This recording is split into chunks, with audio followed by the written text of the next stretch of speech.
réalité va dépendre de notre propre vision de la vie, d'accord? Et c'est ça, quelque part, que je vais essayer de vous expliquer. Je viens d'un monde scientifique. Okay, je suis économètre statisticien à la base, donc c'est un petit peu pompeux aussi, axé sur les nanotechnologies. Et donc j'ai travaillé dans l'armement terrestre pendant des années, avant de me rendre compte que ce n'était pas du tout ma voie. Et donc j'ai tout plaqué. Mais du coup, quand on est économètre statisticien, quand on tombe dans les statistiques, on tombe inévitablement dans la physique quantique. Et quand on tombe dans la physique quantique, il y a absolument tout qui se déverrouille, ou qui se verrouille en fonction des croyances et des ouvertures. Et on remet absolument tout en question. Mais lorsqu'on tombe dans la physique quantique, on s'aperçoit qu'il n'y a plus rien de rationnel du tout. Donc du coup, on ne comprend plus du tout ce qui nous entoure. En fait, c'est ça qui m'a mené sur mon chemin de vie, mon deuxième chemin de vie, quelque part, dans le côté développement personnel, thérapeutique, le monde des bénis oui-oui, où tout le monde il est beau, tout le monde il est gentil, le monde des bisounours, l'amour inconditionnel, etc., etc. D'accord ? Où tout le monde se conforte en parlant de physique quantique alors que personne n'y comprend. D'accord ? Et du coup, dans ce monde-là, j'ai rencontré des gens formidables, mais des gens tout aussi, excusez-moi du terme, mais détestables. Et c'est là où je me suis rendu compte qu'il ne faut pas aller trop loin, okay, dans le développement personnel ou dans l'idée de la pensée est magique, elle fait tout. Okay ? Donc j'ai quitté ce monde-là aussi. Donc, deuxième fois que je quitte tout, que je plaque tout, et je suis allé rejoindre ma compagne à La Réunion, où j'ai construit ma vie un petit peu différemment sur tout ce qui est énergétique. Mais vous allez voir, je ne vais pas aller trop loin au niveau scientifique. Je fais une conférence spécifique dessus, qui sera plutôt sur Toulouse, où voilà, je dresse les contours des différentes physiques traditionnelles, quantiques et la physique de l'information. Mais vous allez voir que depuis les années 50, il y a une autre forme de physique qui est apparue qui englobe la physique traditionnelle et la physique quantique. C'est la physique de l'information. Okay ? C'est pour ça qu'on parle de thérapie informationnelle. Parce que la physique quantique s'est déjà dépassée depuis longtemps. Ce qu'il faut voir, c'est que la nature est un organisme non déterministe. J'appuie dessus. C'est un organisme vivant qui a un système non mécanique, mais on peut toucher un système qu'en actionnant les composantes de ce système. Et les composantes de ce système, c'est nous. Okay ? Les minéraux, les végétaux, les animaux, mais également les humains. Donc si on veut agir sur la nature, il faut agir sur les composantes du système, et pas sur le système en lui-même. Donc on va agir sur nous. De la même manière, si on veut agir sur nous, il faut agir sur les composantes de ce système, puisqu'on est un système également organique. Et du coup, on va agir sur nos cellules, qui sont les composantes. D'accord ? C'est tout ça qu'on va voir. La seule question à vous poser, quelque part, c'est vos choix au quotidien reflètent-ils vos désirs, vos aspirations, ou au contraire vos peurs ? Ça, c'est une question limite à vous poser à chaque fois que vous prenez une décision. Puisque dans toutes les formes de spiritualité, de religion, de science, on va aborder ces deux questions existentielles. D'où on vient et où on va. Je ne sais pas si vous êtes d'accord avec moi, mais quelque part, on se pose, et si vous êtes là ce soir, je pense que vous vous êtes posé ces questions-là, ou vous êtes en train de vous les poser. Et à travers ces deux questions-là, d'où on vient et où on va, alors ça peut être l'histoire de l'humanité, mais ça peut être juste votre propre histoire à vous, hein, à n'importe quelle échelle. On va se poser la question de qui on est. Et le développement personnel, quelque part, c'est ça. C'est se poser la question de qui on est. Et quelque part, c'est le chemin d'une vie. Parce que quand on parle de développement personnel, on évalue, on a l'impression que c'est un travail. Donc on a l'impression que c'est prise de tête. Alors que le développement personnel, c'est le fruit de toute une vie, quelque part. La vie nous développe. Okay ? Donc le développement personnel, c'est notre vie au quotidien, quelle qu'elle soit. Là, ce qu'il faut comprendre, c'est qu'on a un domaine de possibles inimaginable. Et dans ce domaine des possibles, on a nos croyances. Nos croyances, c'est ce petit encart qui est ici. Okay ? Et encore, là, je l'ai fait grand, histoire que vous voyez quelque chose, mais normalement, il est beaucoup plus petit que ça. Hein. Donc ça, c'est tout ce dont on n'a pas conscience et tout ce qui est inimaginable pour nous. Donc nous, on navigue que dans ce référentiel-là, quelque part. Ici, cette zone-là, c'est ce qu'on appelle notre zone de confort. On n'aime pas trop en sortir. Ici, là, c'est nos limites. Quand on parle d'ouverture, l'ouverture, c'est la perméabilité de nos limites entre notre domaine de croyance et l'ensemble des possibles. En gros, si je vous parle de quelque chose qui est ici, dans le domaine des possibles, vous n'allez pas m'entendre, vous allez rejeter en bloc. Par contre, si je parle de quelque chose qui est ici, pour vous, c'est possible que vous m'entendiez si vous avez un petit peu d'ouverture. Par exemple, si je vous parle ici des entités, c'est un sujet qui fâche en général certaines personnes, donc il y en a qui vont prendre parce que ça correspond juste à cette frontière-là, et il y en a, des super cartésiens, machin truc, qui vont rejeter en bloc. Okay, alors que je peux très bien leur expliquer scientifiquement que ça existe. Okay, aucun état d'âme là-dedans. Du coup, ça va rapprocher, ça va leur permettre d'élargir un petit peu leurs limites. Donc, les questions aussi à se poser, c'est quelle est votre réceptivité face au mystère? Parce que tout est possible, en fait. Absolument tout, en fait. Et jusqu'où vous êtes prêt à aller? Donc, dans toute ma conférence, il va peut-être y avoir des petites choses qui vont vous heurter. Et parce que je suis ici dans votre... D'accord? Dans votre référentiel. Mais c'est pas grave, hein. Vous prenez ce qui vous intéresse, c'est ça qui est intéressant. Une chose sur laquelle je vais appuyer, c'est toute véritable guérison, et quand je parle de guérison, je parle d'évolution, okay, puisqu'une guérison, c'est une évolution, commence par une transformation intérieure. La transformation, ce n'est pas l'aboutissement du processus d'évolution, non, c'est le point de départ. On appelle ça généralement des prises de conscience. Okay, c'est la prise de conscience qui permet l'évolution et la guérison, pas l'inverse. Vous allez voir que c'est important dans la suite.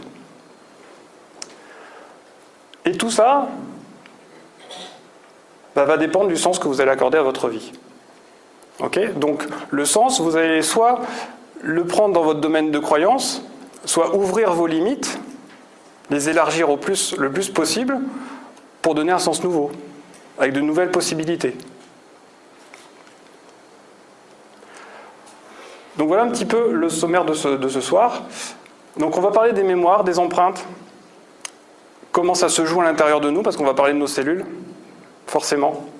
On va parler de tous les filtres originels de notre réalité. Comme je disais, il n'y a pas de réalité objective. Et du coup, je vais vous expliquer pourquoi, et surtout comment faire pour transformer ces filtres. Par le biais des 3 mouvements du changement. Vous allez voir que, en théorie, c'est relativement simple à la fin. C'est dense au niveau information, donc essayez pas de tout retenir, parce que vous retrouverez les informations sur le site internet d'Invita, ou dans mon livre si jamais, mais essayez pas de tout retenir, mais juste de comprendre le sens de ce qu'il y a derrière.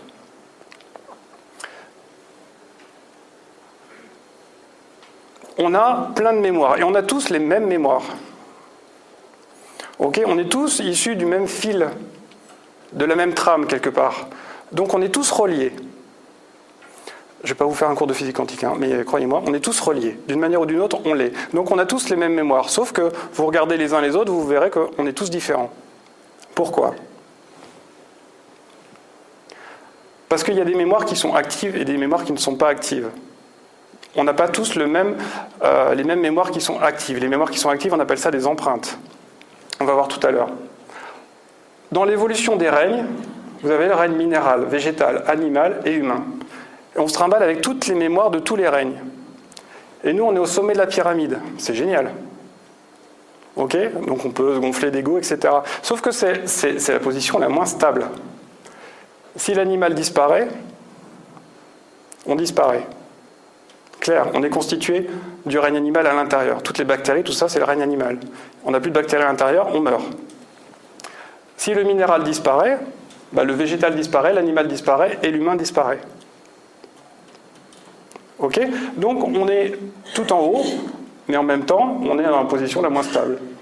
Donc on est dépendant de tous les règnes qui sont dessous. Et vous voyez comment on traite les animaux, les végétaux et notre planète. Je ne vais pas faire un cours d'écologie, hein, mais voilà. Donc on est constitué de l'ensemble de ces mémoires-là. Du coup, on peut agir sur ces mémoires-là avec des produits sur ces règnes-là. Donc vous avez plein de produits qui existent, du règne minéral, la lithothérapie ou des choses comme ça. Voilà, ça peut vous aider parce que vous êtes en résonance aussi avec le règne minéral. Les produits végétaux, nous on en fait en aromathérapie par exemple, on travaille avec tous les règnes. Et il y a des produits aussi du règne animal. Mais juste un animal, un chat, peut vous soigner, ok, parce qu'on est en résonance avec. Moi je parle du chat parce que je suis en résonance fort avec. Et voilà. Je ne sais pas si vous connaissez Mère, Mira Alfassa. Mira Alfassa était une scientifique parisienne qui est partie en Inde dans l'ashram de Sri Aurobindo à Pondichéry et qui ont créé Auroville. Voilà, si ça parle à quelqu'un. Voilà, donc Mère était une scientifique et qui a énormément travaillé sur la conscience de la cellule. Et elle disait qu'en fait, on vivait tout ce qu'on avait à vivre avant 14 ans. Après, on ne fait que répéter, sous forme de cycles mémorisés. On verra les cycles tout à l'heure. Mais c'est important pour comprendre un petit peu ce schéma-là.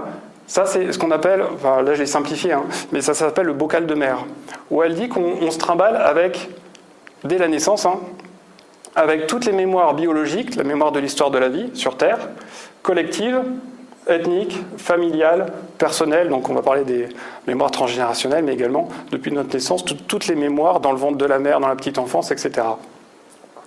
Et ce qu'elle disait, c'est que le seuil de conscience, il est ici.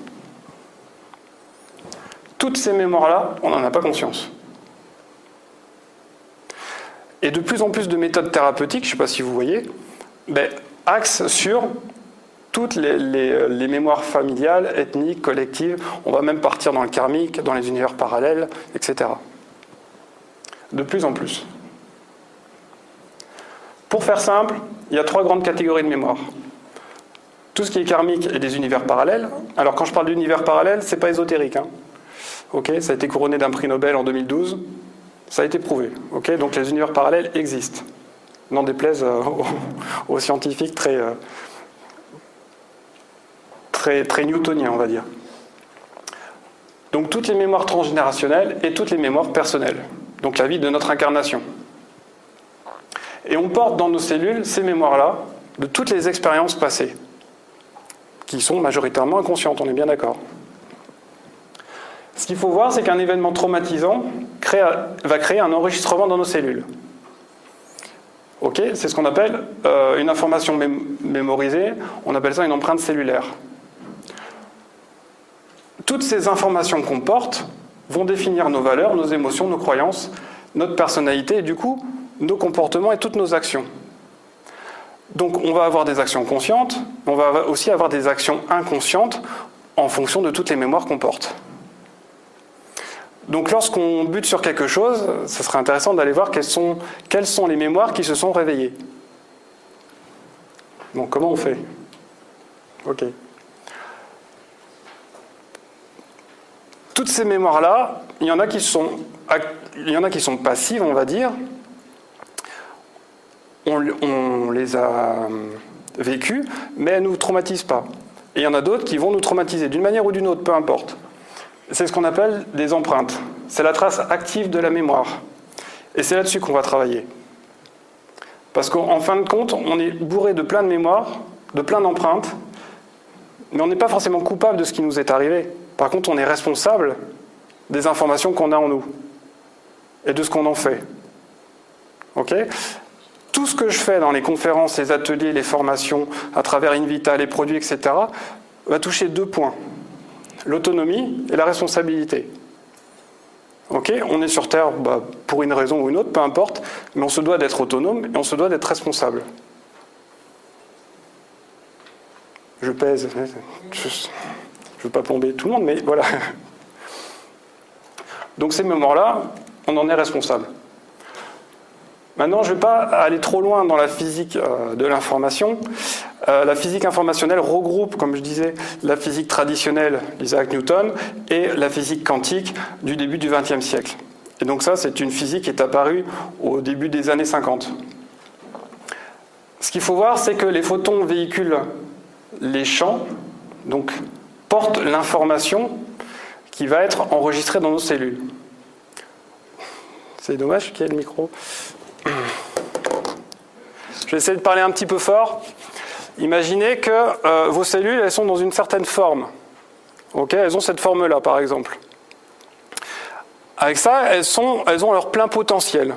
Okay, donc on a un champ électromagnétique qui est notre corps physique, et tous les corps éthériques, on va dire, sont les résultantes en fait de ces cellules qui vibrent. Et en vibrant, elles dégagent un champ électromagnétique. Okay, je fais simple. Lorsqu'on a un traumatisme, dans la petite enfance ou autre, les cellules, elles vrillent. C'est comme si vous cherchiez à m'agresser, ben moi je vais essayer de me protéger. Okay, je change de forme, je me protège. Okay, je densifie quelque chose. Donc les cellules, elles font la même chose. Okay, elles font ça. Si la mémoire n'est pas active, elle n'est pas activée, on a réglé la problématique de suite, les cellules vont se repositionner à leur origine. Ça ne pose pas de problème, ça crée une mémoire, mais pas une empreinte. Maintenant, si on n'a pas géré la problématique, la cellule reste dans cet état-là. Okay, et du coup, ça crée une empreinte. Et c'est ça qu'on va aller déloger parce qu'elle restera comme ça toute notre vie, tant qu'elle n'est pas désactivée. C'est clair jusque-là? Ok. Donc en fait, ce qu'il faut voir, c'est que l'information, c'est informare, une mise en forme de quelque chose. Okay, donc c'est la mise en forme des cellules. Et donc quand on agit sur l'information, on va agir sur l'ensemble des structures énergétiques, mais également physiques de l'être humain. Et c'est pour ça qu'on tombe dans la thérapie informationnelle. Donc c'est pour ça que vous preniez une prière, un produit, même un médicament, peu importe, tout peut marcher, absolument tout. Vous regardez un film, vous pouvez guérir juste en regardant un film, parce qu'il y a eu une transformation à un moment donné. Okay, le point de départ, c'était ça, c'était la transformation. Donc tout peut fonctionner. À partir du moment où vous y croyez, donc en fonction de vos limites. D'accord? Du schéma que j'ai mis au départ. Je vais prendre un exemple et je vais faire jouer cet exemple-là tout le long de la conférence. Imaginez Mathieu, il a 8 ans, il fait du vélo et puis il y a un obstacle qui se présente devant lui et par timidité, par peur, etc., il a freiné au lieu d'accélérer pour franchir l'obstacle et du coup, le vélo il a dérapé, il est tombé. Il est tombé, il s'est fait mal et là il y avait tous ses copains et sa petite copine qui étaient là, qui ont rigolé. Ça c'est une mémoire. La petite copine, elle aurait pu venir le voir, dire est-ce que ça va, etc., enfin le rassurer. Ça n'aurait pas créé une empreinte. Mais là, la petite copine, elle a rigolé. Du coup, le petit Mathieu, il a créé une empreinte. L'empreinte, c'est il a manqué de confiance en lui. Donc ça, c'est une échelle de polarité qu'on verra peut-être un peu tout à l'heure. Donc il était plus du côté timidité. Donc il a activé une empreinte. Ok ? Après, on verra au fur et à mesure. Les empreintes sont orientées dans le temps. On connaît Chronos, okay, le dieu du temps linéaire, le dieu de la montre, passé, présent, futur. On apprend ça à l'école. Mais en fait, dans la Grèce antique, il y avait 3 dieux du temps. Il y avait donc Chronos, mais il y avait également Aion et Kairos. Kairos, je pense que certains d'entre vous le connaissent, c'est le dieu des synchronicités. Vous avez déjà entendu parler des synchronicités? Bon, de Carl Gustav Jung notamment. Eh bien, ça vient de Kairos. Kairos, en fait, si vous mettez Chronos sur une ligne temporelle, passé, présent, futur, Kairos, lui, il est dans la profondeur de l'instant. De chaque instant, en fait, il y a une profondeur. C'est ce qu'Einstein disait, en fait. Le temps est relatif. C'est exactement ça. Donc, vous vous coincez le doigt dans une porte pendant 1 minute, ça vous semble une éternité. Vous asseyez dans un bus à côté d'une femme pendant 1 minute, pendant 1 heure, ça vous semble être 1 minute à peine. Ok, c'est ça, c'est Kairos. Aion, lui, c'est le dieu du temps éternel et cyclique. Absolument tout est rythmé, absolument tout est cyclique. Et lui, c'est le dieu du temps intemporel. Pas temporel, mais tout ce qui est rythme, cycle. Donc tout ce qui est astrologie, c'est lui, par exemple. Il regroupe les 3 quelque part. Donc Kairos, c'est également le dieu de l'intuition. Et du coup, quand je fais de la visualisation, donc quand j'en faisais quand j'étais adolescent, en fait, j'étais beaucoup axé sur le temps au niveau philosophie et scientifique. Et du coup, je visualisais ça sans trop savoir pourquoi.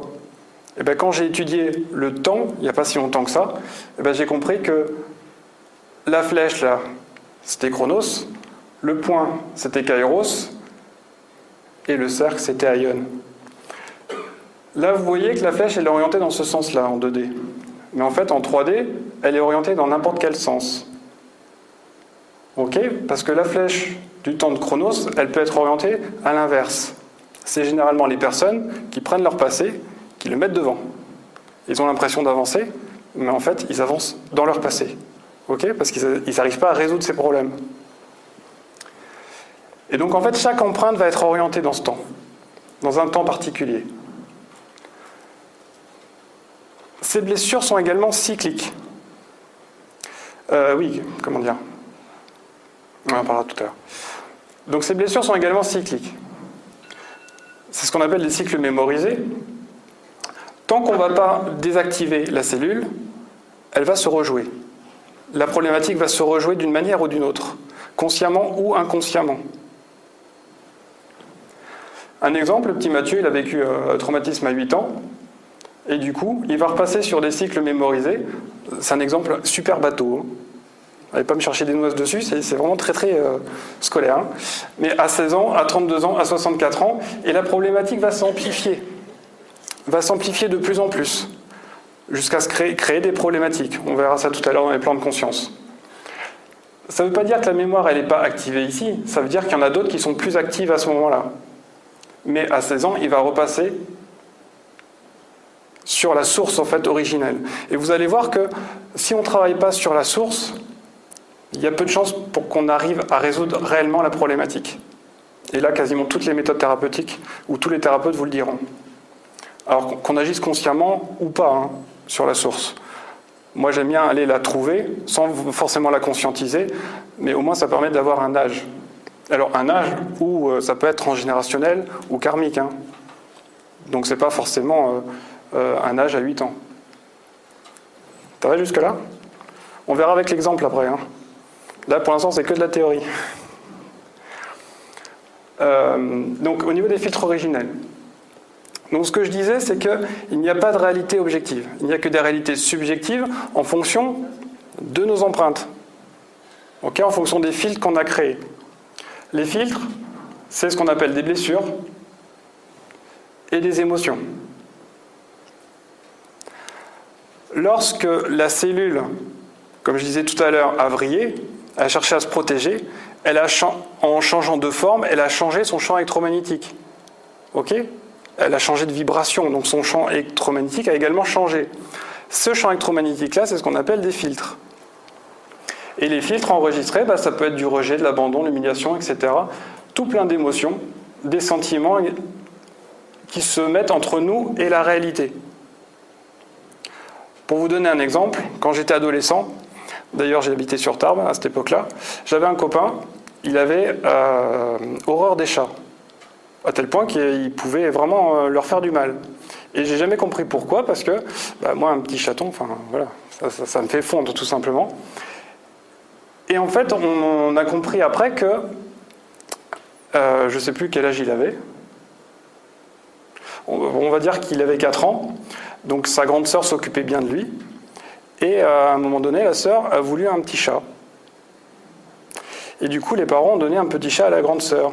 Et du coup, la grande sœur ne s'occupait plus de lui. Et du coup, qu'est-ce qu'il a enregistré, lui ? C'est de l'injustice. Beaucoup de colère, et il était jaloux. Du coup, chaque fois qu'il voyait un petit chat, l'empreinte se réveillait. Donc il était jaloux, il se mettait en colère, sentiment d'injustice, il était prêt à trucider le chat. Mais juste pour ça, parce qu'un petit chat, sinon il n'aurait jamais rien fait. D'accord ? Donc c'est la réactivation de l'empreinte qui lui a fait détester les chats. Maintenant, pour prendre l'exemple de Mathieu. Mathieu, il est tombé, etc. Lui, ce qu'il a ressenti, c'est un exemple encore une fois, il a ressenti de l'humiliation, tout le monde a rigolé, beaucoup de colère, et il s'est senti intimidé. Il s'est senti intimidé, donc il a freiné. Et du coup, cette situation-là l'a mis en colère, et il a senti une grosse humiliation. Et ça devient sa réalité. Donc imaginez qu'entre la réalité et moi, il y a ces filtres-là. Donc un filtre d'humiliation, de colère et intimidé. Alors l'humiliation, c'est une blessure, donc c'est celui qui est plus à l'extérieur de nous. Donc imaginez. Filtre d'humiliation, filtre de colère, et je suis intimidé. Ça marche dans les deux sens. Donc soit je vais chercher des situations qui vont me rendre m'humilier quelque part, soit je vais humilier l'autre. Ok, c'est un filtre, donc ça marche dans les deux sens. Les autres vont vous voir à travers ces filtres. Donc les autres vont voir Mathieu en fonction des colères, d'humiliation et intimidé. C'est clair ce que je dis? Ouais, ça a du sens? Bon. Donc la petite copine de Mathieu, Elisa, donc il avait 8 ans, admettons à 16 ans, et bien Elisa cherche à le draguer. À dire, bon bah finalement depuis ses 8 ans, on peut peut-être aller plus loin. Et là donc Elisa aborde Mathieu, mais lui, chaque fois que Elisa dit un mot, bah, il se sent humilié, il se met en colère, il est complètement intimidé, il se barre. Et Elisa ne comprend pas. Elle ne peut pas comprendre, parce que c'est la réalité de Mathieu. Donc en fait, ça peut créer des difficultés relationnelles, parce qu'il a manqué d'une certaine ressource, qui est la confiance en soi. Okay, parce que, je vais vous faire un schéma, mais la timidité, en fait, c'est un manque de confiance en soi. Ça aurait pu être une autre émotion, ok, donc ça aurait été une autre ressource. Là, c'est manque de confiance en soi. Du coup, c'est l'échelle de polarité que je montrais tout à l'heure. Il a manqué de confiance en lui. Du coup, lui, son curseur était plus orienté sur la timidité. Du coup, il a freiné. Ça aurait pu être l'inverse. Il aurait pu tomber dans de l'arrogance et accélérer à fond et déraper aussi après. Ok, parce il y avait trop de confiance en lui.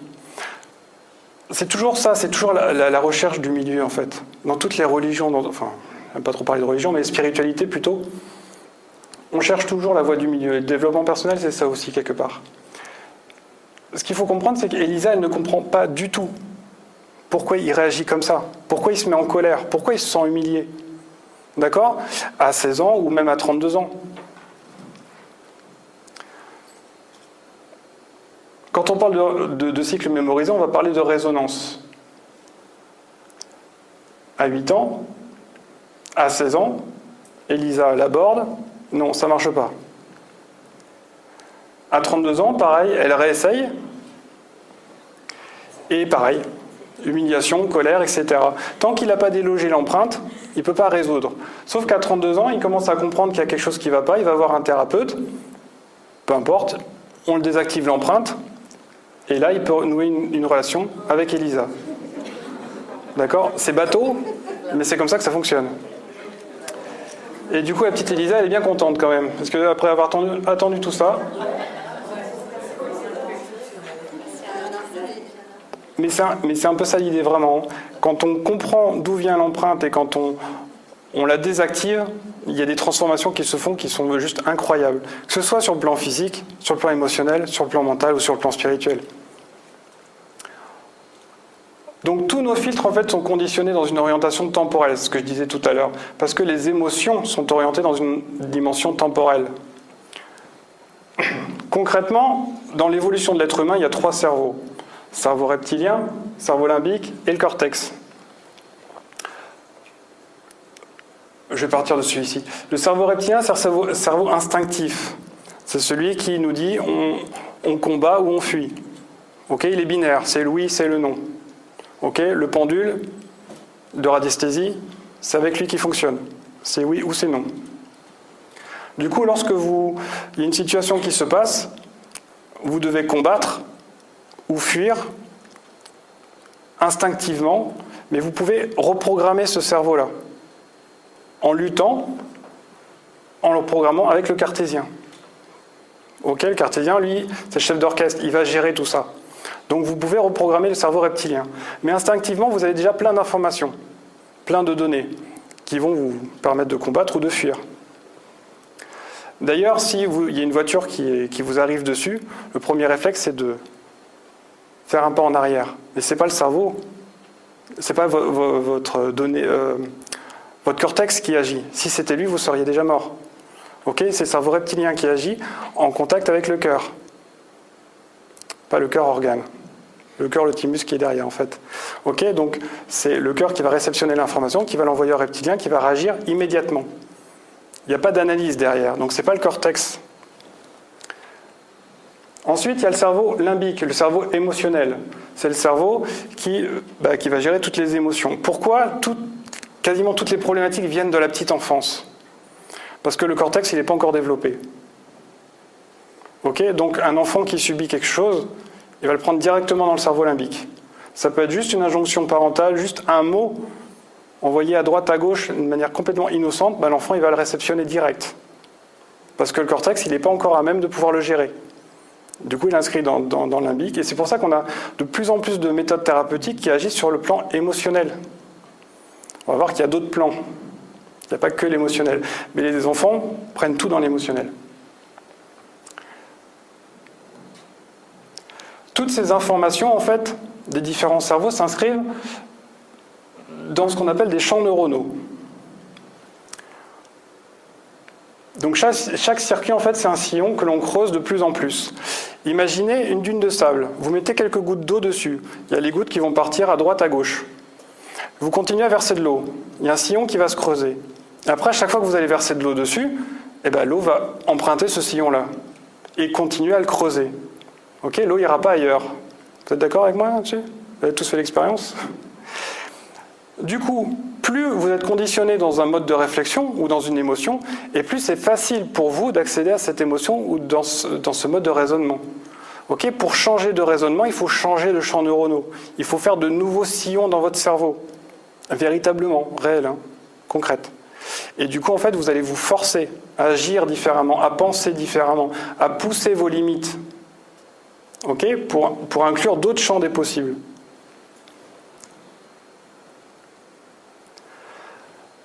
Parce qu'imaginez que ce sillon-là, c'est un sillon de colère, que vous créez au fur et à mesure que vous vous mettez en colère. Du coup, vous vous raccrochez à ce qu'on appelle des égrégores. Alors, les égrégores, c'est le terme un peu ésotérique. En scientifique, on appelle ça des champs morphiques, des champs morphogénétiques, on appelle ça des champs d'information.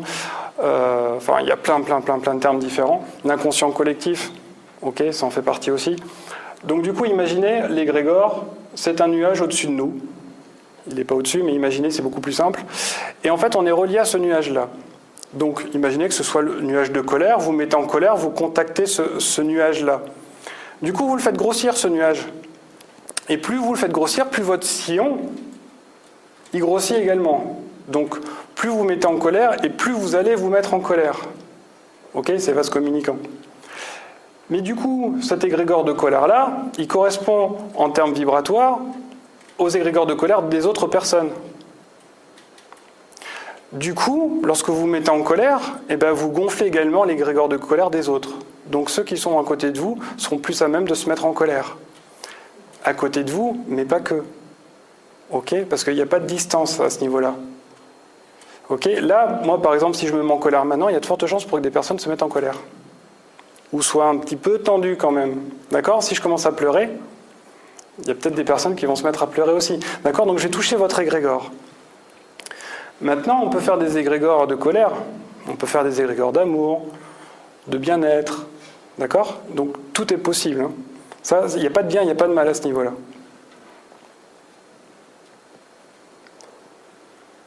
Donc c'est comme ça qu'on peut agir sur des foules, sur des masses. Okay? Comment on fait prendre conscience, comment on peut mettre toute une population dans la peur en agissant sur l'égrégore? Et croyez-moi qu'il y a des hauts responsables qui savent comment faire. Réellement. D'accord? Donc après, c'est à chacun de nous de prendre notre responsabilité face à ça. Ok? De forcer à virer ce champ neuronal et créer un autre sillon à côté. Un sillon de bien-être, un sillon d'amour, peu importe. L'amour, ça marche bien en général. Donc, ces filtres et toutes ces émotions, en fait, dépendent du sens qu'on va attribuer à l'événement. Si vous n'êtes pas conscient et si vous ne mettez pas de sens sur le fait que si vous êtes en colère, vous agissez aussi sur la colère générale, quelque part, vous êtes coupé du monde. Okay? Vous inscrivez dans un sens beaucoup plus restreint Et c'est dommage parce qu'on est tous reliés quelque part. D'accord? Donc si vous agissez sur vous, vous allez agir sur les autres.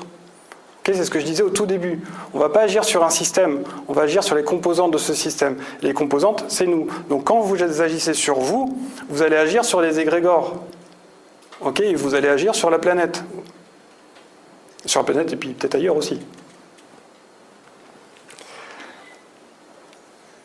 Donc ce sens-là, en fait, les émotions, les filtres, dont nous sommes responsables, okay, parce qu'on a des informations, maintenant qu'est-ce qu'on en fait? Okay, donc on est responsable de ce qu'on fait, de ce qu'on pense, de ce qu'on dit, de ce qu'on vit quelque part. Du coup, tout ça, ça va conditionner nos introspections, nos réflexions et nos actions. C'est ce qu'on verra tout à l'heure dans un type de mouvement. Tout ça pour dire que toutes les émotions sont orientées dans le temps. Et elles ont un but précis. La tristesse est orientée dans le passé. C'est un besoin d'être consolé. La colère, c'est orienté dans le présent, c'est un besoin d'être respecté, la peur, besoin d'être rassuré, etc. Il faut agir sur la bonne temporalité, sur la bonne émotion. Exemple, il y a une cliente qui est venue me voir et qui m'a dit que ça faisait 10 ans qu'elle bossait sur la colère et qu'elle n'arrivait pas à s'en sortir. Donc à coup de médicaments, à coup de psychothérapie, etc., etc. Et du coup, moi, je dis, ok, je veux bien essayer de travailler sur la colère, il n'y a pas de souci, mais si ça fait 10 ans que vous travaillez dessus, bon, on va voir. Moi, j'ai un protocole où je teste tout. Ok, j'ai même pas besoin que la personne me parle, je teste et après j'en discute avec la personne. Et moi, quand je teste la blessure, je teste l'émotion, c'est de la peur. Je dis, écoutez, je veux bien travailler sur la colère, mais moi, ce qui me sort, c'est de la peur. Alors, dites-moi comment vous faites pour vous mettre en colère. Et là, elle me dit, je déconne un peu, mais elle me dit qu'il y avait une situation qui lui fait peur, elle fait un pas en arrière, et du coup, ça lui génère de la colère. Ok, parce que ce comportement-là, elle l'accepte pas. Du coup, elle l'accepte pas, du coup, c'est de la colère. Mais la petite phase juste avant qui lui fait faire un pas en arrière, c'est la peur. Donc en fait, en travaillant sur la peur, la colère, pas complètement, bien sûr, on en a tous quand même, mais fortement réduite. D'accord? Donc agir sur la bonne temporalité, donc sur la bonne émotion quelque part. D'accord? Et pour ça, en fait, il faut oser voir les choses différemment. Et donc, il faut comprendre comment on agit. Est-ce que c'est de la colère, de la tristesse, de la peur, de la joie? Ok, la joie dans le côté négatif du terme. Hein. Côté hystérie, côté je m'emballe un peu. Côté manque de partage. Ok, la joie, c'est ça. Parce que si vous apprenez une bonne nouvelle, vous êtes chez vous, vous êtes super joyeux, mais vous n'avez personne à qui la partager, ça se transforme généralement en tristesse ou en peur. Donc voilà, la joie également est à gérer quelque part. Donc aucune émotion n'est positive ou négative. Le tout, c'est de transformer vos émotions en ressources. Donc l'émotion de Mathieu, là, tout à l'heure, c'était l'intimider. Il était intimidé. Ok ? Donc sa ressource, c'était revenir en fait sur la confiance en soi. Oui, parce que les 4 que je vous ai montrés, là, les 4 émotions, c'était des macro-thèmes. Ok ? Il y en a plein dessous. Intimidé, je ne sais plus dans quelle catégorie c'est, mais ça devait être dans la colère. Donc le but, c'est ça, c'est de transformer les émotions en ressources. Les ressources, c'est des ressources. C'est quelque chose qui nous ressource. Okay, c'est quelque chose qu'on a à l'intérieur. On a tous les ressources nécessaires à l'intérieur. Seulement, on a du mal à les contacter. Okay, soit par le jeu des mémoires, soit par le... Non, c'est quasiment que par le jeu des mémoires.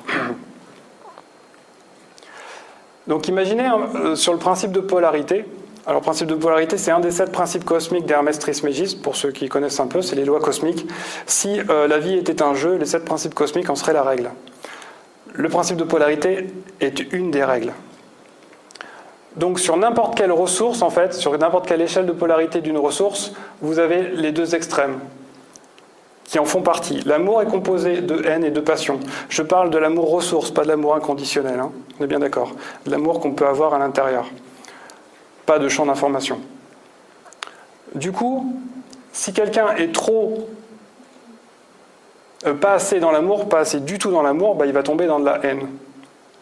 S'il en a beaucoup trop, il va tomber dans de la passion. Et les deux se rejoignent quasiment. Ok, on peut passer de l'un à l'autre très rapidement. Et ça, c'est vrai pour absolument tout ce qui existe. N'importe quelle émotion, n'importe quel sentiment, n'importe quel état. Pour Mathieu, c'était ça. Confiance en soi, il était trop dans la timidité. Donc le but, quelque part, de la méthode thérapeutique, c'est de le faire revenir ici, d'une manière ou d'une autre. Donc on peut agir sur différents plans, on verra tout à l'heure. Donc là, c'est la petite phrase clé en fait de la ressource. Vous trouverez ça partout, hein, sur le site internet, sur les produits, etc. La confiance en soi, c'est une ressource qui va agir sur une temporalité présente. C'est sur le plan mental, et le type de mouvement dont Mathieu a besoin, du coup, c'est d'action. On verra ça après avec les mouvements. Ça va jusque-là, je passe super vite, mais... ouais. Vous allez mieux comprendre avec le plan de conscience, enfin j'espère. Ce qu'il faut voir, c'est qu'il y a un plan de conscience dominant dans l'enregistrement d'une empreinte. Et je pense que s'il y a quelque chose à retenir, c'est ça, parce que c'est vraiment le plus important. On est constitué de 4 plans de conscience. Alors, quelles que soient les spiritualités, vous allez trouver des noms différents. Okay. En Occident, on préfère utiliser ces 4 termes-là qui résonnent un petit peu plus en nous. C'est plan physique, plan émotionnel, plan mental et plan spirituel. La désactivation de l'empreinte ne peut se faire que dans le plan où elle a été enregistrée. J'insiste dessus. Imaginez, là, je me coupe. Donc je saigne. Je ne vais pas aller faire une méditation. Okay, ça va servir à rien du tout. Je peux me mettre en colère. Mais à quoi ça va servir? Ça va continuer à saigner. Non, je vais aller chercher un pansement ou je vais me recoudre. Okay, c'est une problématique sur le plan physique, j'agis sur le plan physique. Si j'avais une problématique sur le plan émotionnel, ça ne sert à rien que j'agisse sur le plan physique.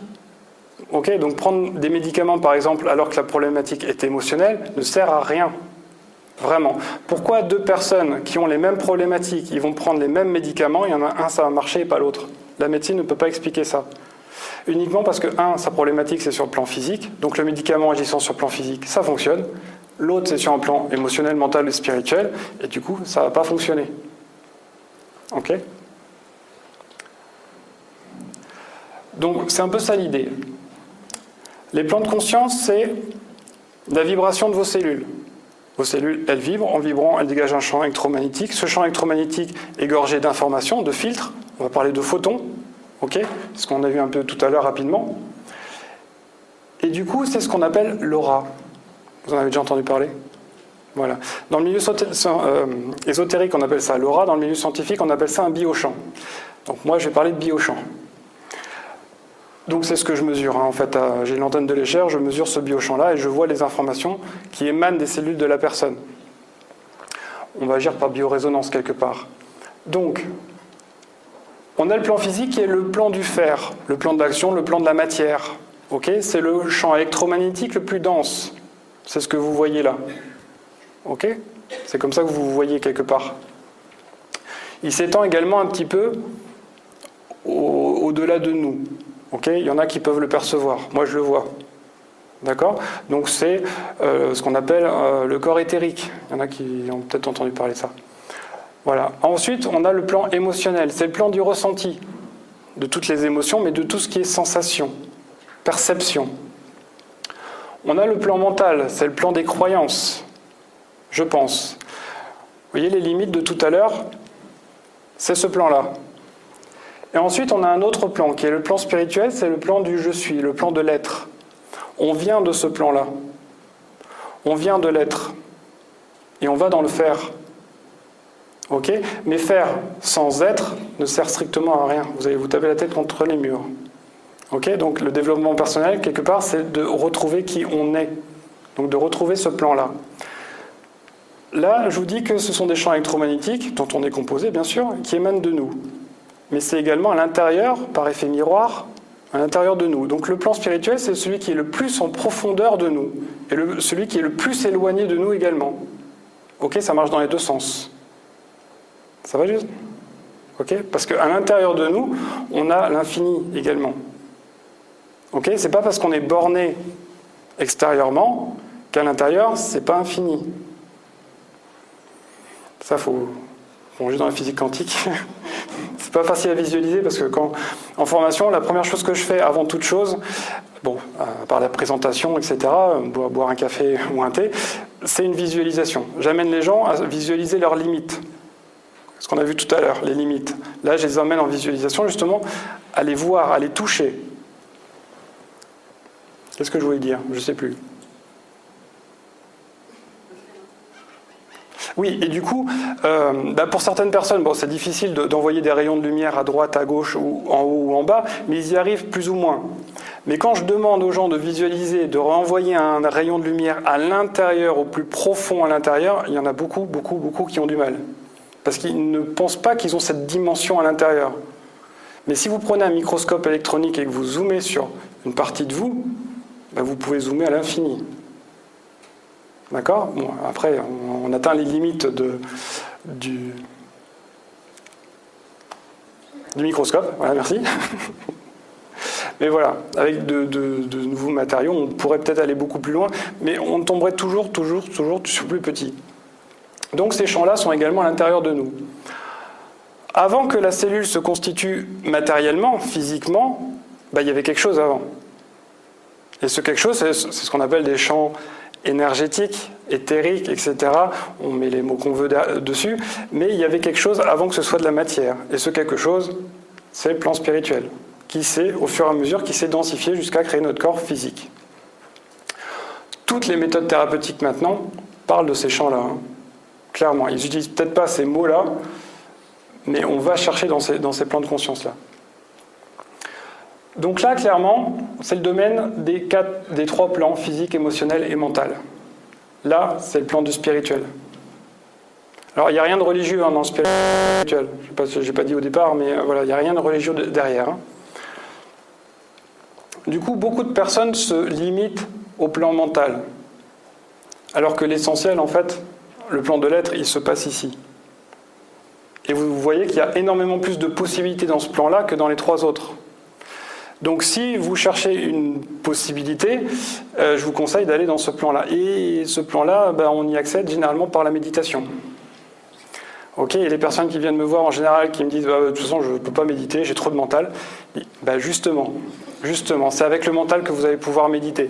Parce qu'il y a un type de méditation par personne et par problématique quelque part. Ok, donc essayez pas de calquer une méditation que vous allez trouver sur Internet. Ça se trouve, ça ne va pas du tout vous correspondre. Vous pouvez méditer assis, vous pouvez méditer debout, en marchant, avec de la musique ou pas. Ça dépend de votre méthode de perception. Donc ça, c'est ma principale prescription, la méditation. C'est pas cher. Ça prend du temps, mais bon, on passe du temps à faire autre chose, donc on peut méditer. Donc, imaginez qu'on a une empreinte qui s'est enregistrée sur le plan mental. Le petit Mathieu, à 8 ans, il a une croyance limitante, il n'avait pas confiance en lui. Il a manqué de confiance, du coup, il a enregistré cette empreinte-là. Au fur et à mesure des cycles, à 16 ans, ça a atteint le plan émotionnel, et ça va dans ce sens-là, pas dans l'autre. Pourquoi? Je pose la question aux scientifiques. Parce qu'en fait, il y a un petit truc qui s'appelle la gravité. On est bien d'accord que ça, c'est physique, ce sont des champs électromagnétiques. Ok?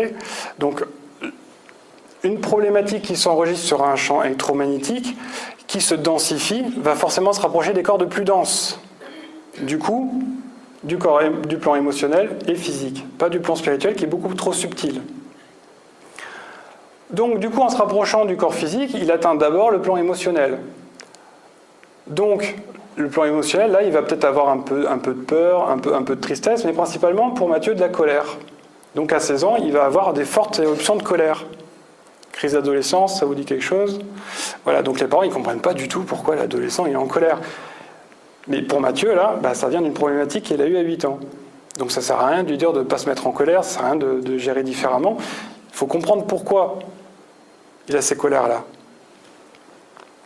Du coup, on ne fait rien dessus, on lui dit juste d'arrêter d'être en colère. Bon, ok. Donc on passe sur l'empreinte et ça va se rejouer à 32 ans. À 32 ans, il déclenche de l'eczéma, une petite problématique au foie, en plus des colères et en plus des croyances limitantes. Donc non seulement Mathieu, il n'a toujours pas confiance en lui, il a encore des colères qui viennent, mais en plus il a des problématiques physiques. Okay, quand on connaît un petit peu la médecine traditionnelle chinoise, on voit que la colère est liée au foie. Donc c'est pour ça qu'il y a une gamme de résonance dessus. Donc Mathieu il développe une problématique au foie, de l'eczéma, qui sont des colères aussi qui sont refoulées. Ok, je vous passe tous les détails, mais en gros, c'est ça l'idée. Donc, à 32 ans, il va voir s'il allait voir un médecin, par exemple, ok, il a de l'eczéma, donc on va lui filer une pommade, il a une problématique au foie, on va lui filer des médicaments. Ok, mais ça va régler sa problématique physique, peut-être, mais absolument pas les autres. Donc la source, elle est ici quand même. Donc elle va continuer à alimenter tout ce schéma-là. Ok, donc il peut agir sur le plan physique. Ok, mais s'il n'agit pas aussi sur le plan émotionnel, ça ne va pas servir à grand-chose. Donc il va agir sur le plan émotionnel, il va gérer ses colères, il va faire du yoga, du tai chi, etc., de la respiration, de la sophrologie, c'est très bien. Donc il va prendre des médicaments, il va gérer son plan émotionnel. Oui, mais la source, elle est là. Du coup, elle continue à alimenter. Donc ça va se gérer différemment. Ça va peut-être générer d'autres formes de colère, peut-être des peurs, pourquoi pas. Et il va peut-être développer de l'eczéma ailleurs ou une autre problématique qui aura trait à la colère. Donc il peut agir sur le plan physique, il peut agir sur le plan émotionnel, mais l'idéal c'est quand même d'agir sur le plan mental. Ok ? Il a manqué de confiance en lui, ça s'est enregistré sur le plan mental, on va agir sur le plan mental, on va lui donner les moyens de retrouver la confiance en lui. Et du coup, on va régler la problématique à la source. Ok ? Donc ça n'empêche pas d'agir sur le plan physique et émotionnel. Mais le but, le principal, c'est d'agir à ce niveau-là. Par exemple, là, je prenais un exemple hier, c'était un enfant qui a 5 ans, par exemple, vous lui dites que le Père Noël n'existe pas. Ok, croyance, du domaine du mental. Du coup, plus tard, devenu adulte, il va croire en rien du tout. C'est un exemple. Hein. Il va croire en rien du tout. Donc vous lui parlez des faits, vous lui parlez des aides de la nature, etc. Rien du tout. Il ne veut même pas en entendre parler, ça le met même en colère.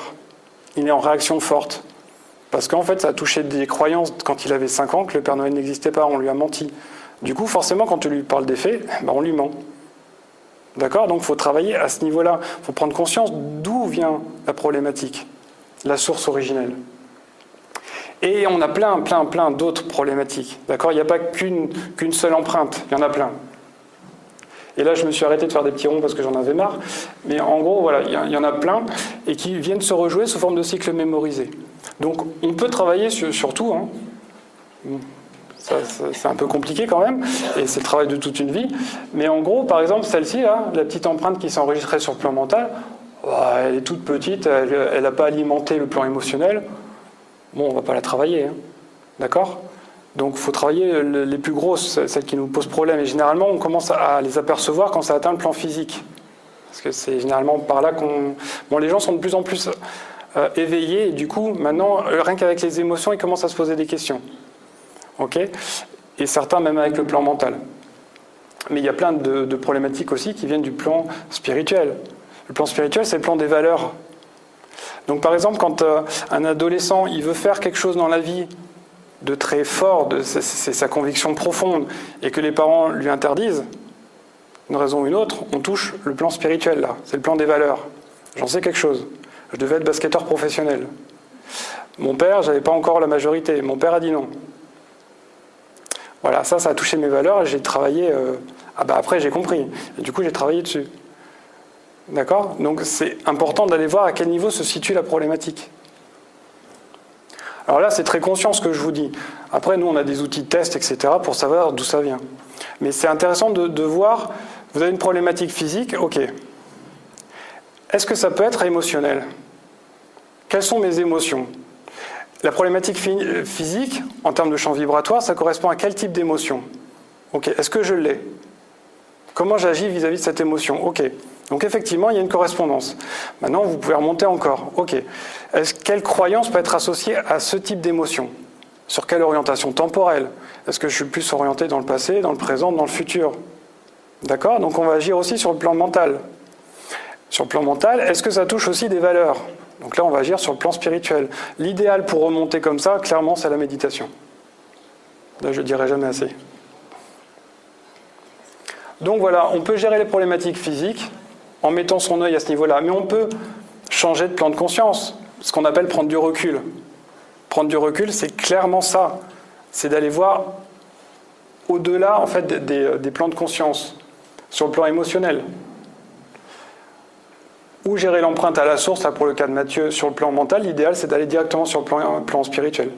Ok, en méditation, on se met au-delà et on voit qu'est-ce qui cloche. Ok, c'est comme ce qu'on dit, on sort de notre corps pour nous observer. Bah, clairement, c'est ça. On va sortir pour voir comment on est, et sur le plan des valeurs, sur le plan comment on agit au quotidien. Quelles sont les émotions qui nous perturbent, par exemple. Donc tout ça, c'est bien beau, mais il faut le mettre en mouvement. La vie n'est que mouvement. Si on ne met pas ça en mouvement, on cristallise, on stagne. D'accord ? Et l'empreinte, elle ne peut pas être résolue. Du coup, mettre en mouvement, c'est changer un comportement. Et pour ça, il y a 3 mouvements possibles. L'aide va se révéler dans ses actions, qui sont le fruit d'une réflexion issue d'une introspection. Alors, on commence toujours par l'introspection. L'introspection, c'est pourquoi faire. Ok, c'est quelque part, c'est voir le chemin. Définir, mais finalement, où est-ce que je veux aller? Ok, je veux aller là. Ça marche, j'ai défini. Une fois que c'est défini, vous allez réfléchir à savoir comment faire, mais en fonction de ce que vous avez défini dans l'introspection. Sinon, ça n'a pas de sens. Ensuite, après ce travail de réflexion, qui est comment faire, vous allez aller dans l'action.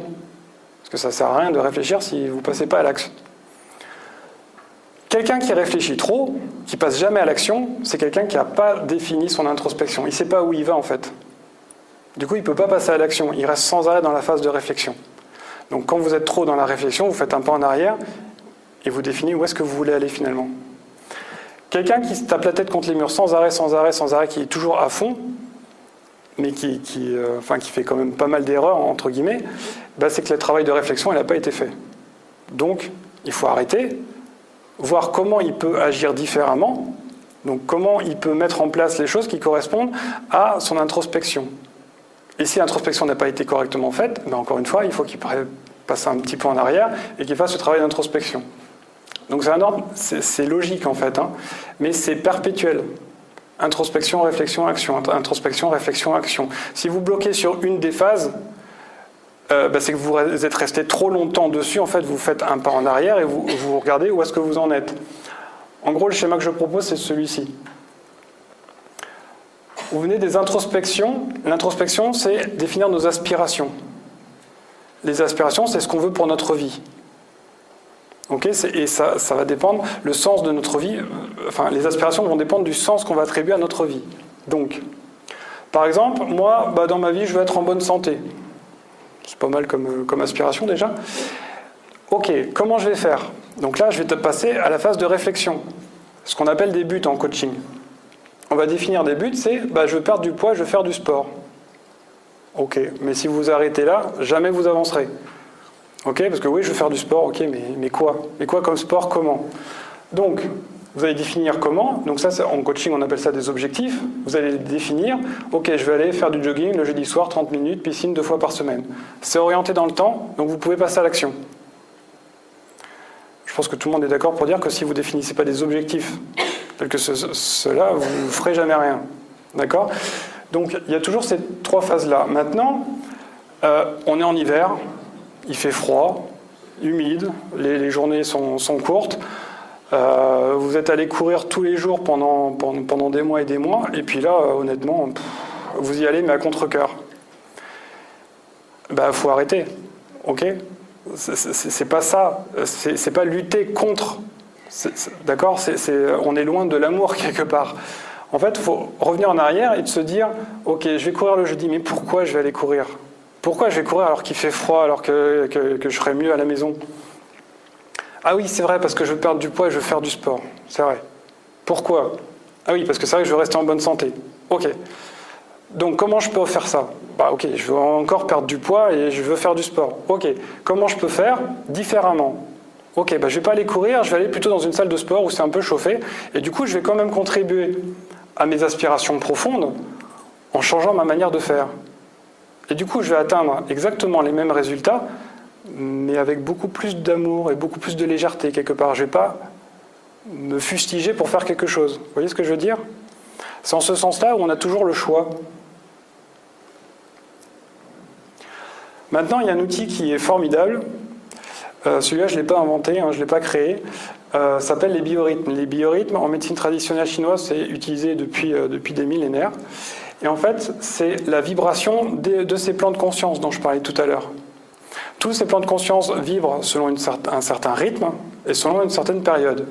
Du coup, à partir de notre naissance, donc vous pouvez aller sur le site d'Invita, c'est entièrement gratuit tout ça, vous allez dans vos biorhythmes, vous mettez votre date de naissance et vous affichez vos biorhythmes mois par mois.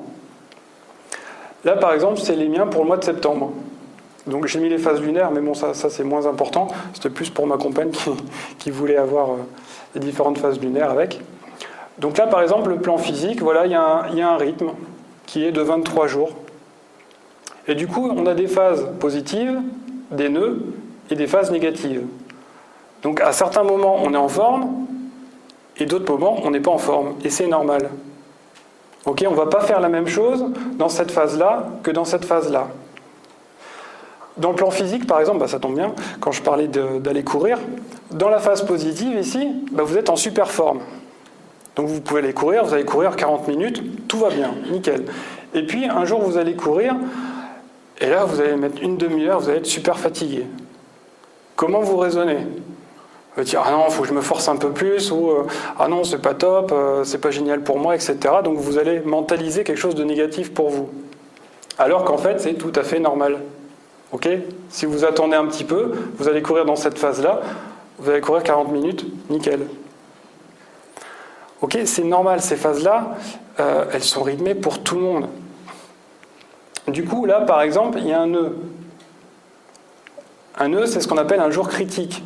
Donc, si ça se trouve, lorsque vous allez courir ce jour-là, vous allez tomber, vous allez vous fouler la cheville. Par exemple. C'est un exemple bateau, encore une fois, mais c'est possible. Okay, ce sont des jours où, dans le plan physique, il vaut mieux rester à la maison, en gros. Ça ne veut pas dire que tout est tracé. Okay, c'est un outil. Après, vous en faites ce que vous voulez. Ce sont des tendances. Nous, on les a affichées sur le réfrigérateur. Mais ça marche très très bien. Et ces biorhythmes-là, en fait, dépendent des plans de mouvement. Enfin, des plans de mouvement, des types de mouvements. C'est-à-dire que dans la phase positive, ici, on est plus en phase d'action. Dans une phase dite négative, on est plus dans une phase de réflexion. Et ici, on est plus dans des phases d'introspection. Donc, au jour critique, là, ça sera plus des phases de méditation quelque part, de voir le chemin. Une fois qu'on a vu le chemin, on va définir nos réflexions, savoir comment on va y aller sur ce chemin-là, et après on va passer à l'action. Ok ? Donc moi je vous invite à imprimer vos biorhythmes et voir en fait comment vous pouvez agir dessus. C'est très parlant en général. De quoi ? Ah oui, je vous le conseille. Donc en fait, on est vraiment entré dans une phase de conscientisation. Pour ceux qui connaissent un peu l'astrologie, on était avant dans une phase, l'ère du poisson. L'ère du poisson, c'était l'ère des secrets. On ne disait pas, les secrets de famille, tout ça, tout ce qui était bien enregistré, bien caché, on ne parlait pas. Depuis, on est rentré dans l'ère du Verseau. L'ère du Verseau, justement, c'est la conscience, la conscientisation des choses. Du coup, tout se révèle.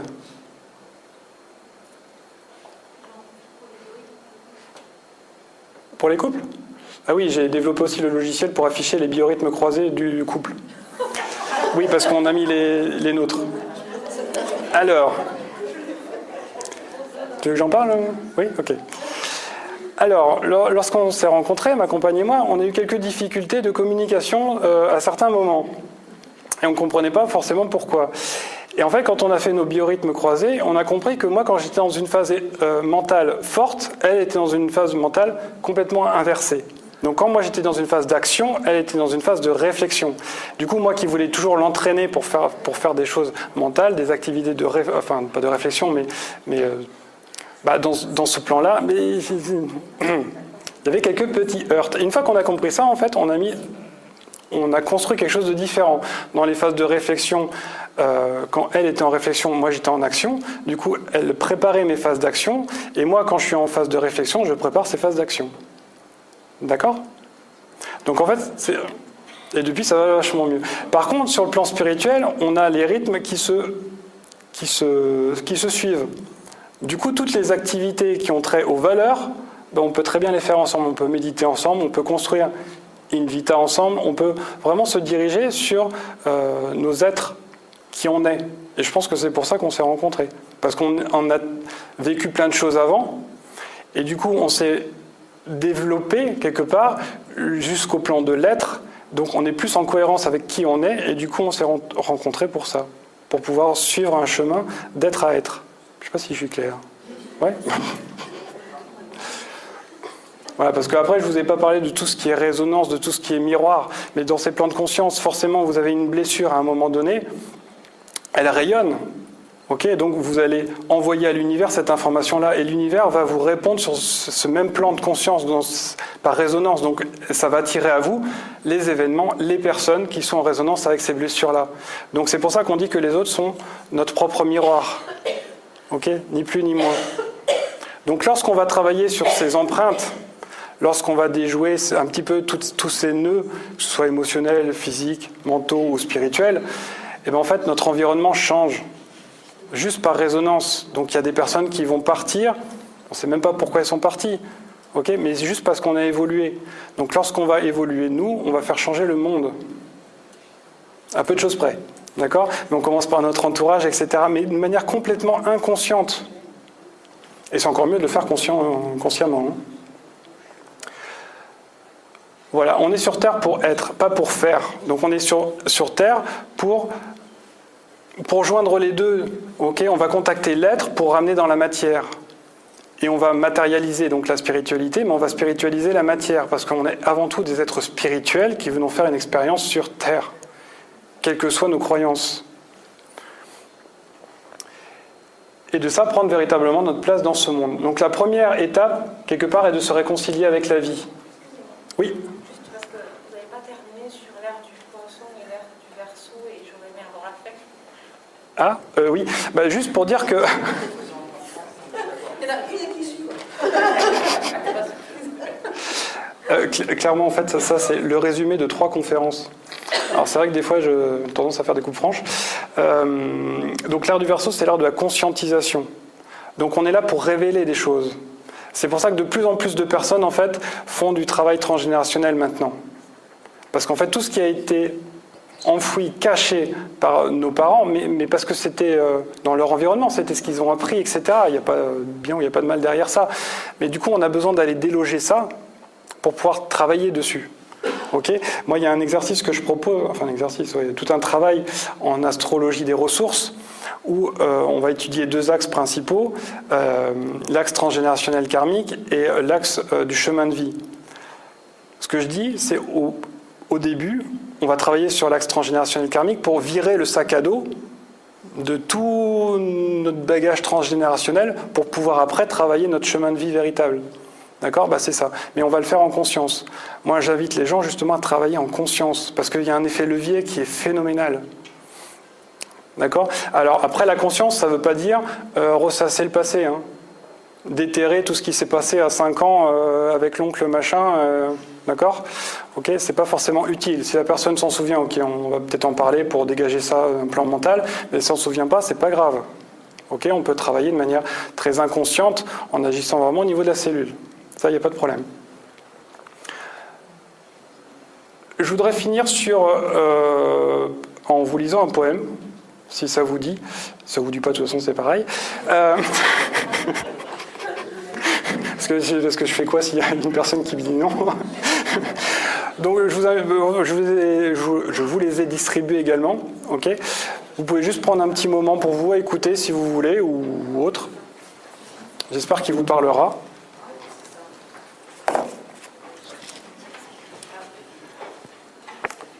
Ça va ?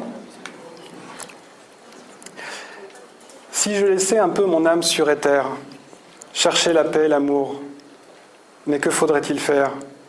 Regarder sa vie sans y laisser une trace et attendre au loin que les souvenirs s'effacent ? Paraître devant les gens, comme tous ils le font, avec de faux sourires, des airs de bouffons ? Déverser son bonheur, tapis de zénitude, et le soir venu, pleurer bas sa solitude ? Non, merci. Dire adieu au regard de Chinon, puis fermer les yeux du maître espérant son nom, jouir de 20 diplômes par fierté de cutéreux, se gaver d'illusions sur les bancs poussiéreux, pour de vagues fortunes dans lesquelles on se prélasse, et pourtant dans les rues, marcher la tête basse? Non, merci. Se pousser dans des salles obscures, médire, défier, se battre, et dans la deux-mesure, se hisser toujours plus haut pour chuter si bas. Préférer l'avoir que l'être, défier l'au-delà? Non, merci. Prêcher au monde tous ses caprices, sombrer dans les démences moralisatrices par trop de certitude au galant suranné. Se satisfaire de peu faute d'avoir osé? Non, merci. Avoir peur de tout comme du rien, ne se découvrir aucun talent homérien, se moquer toujours, rire de la poésie, mais dans le cœur, en avoir l'envie?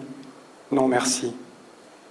Ne pas reconnaître ses mauvaises intentions alors qu'hier encore circonvenir un pion? Prendre au hasard de tristes amantes effrénées, cependant que s'inquiète la dame esselée? S'endormir, rêver toute une vie? Non, merci. À l'écart de soi, n'avoir aucun ressenti, voir une larme dans l'œil au soir de sa vie? Non, merci, non, merci, non. Merci.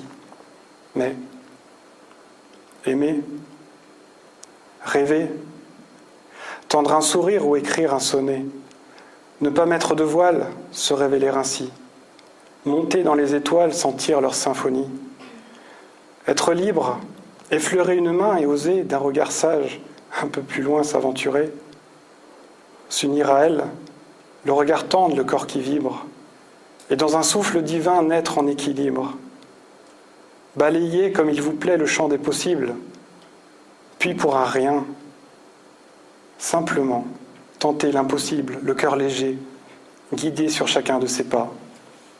Se dire qu'il y a une vie avant son trépas.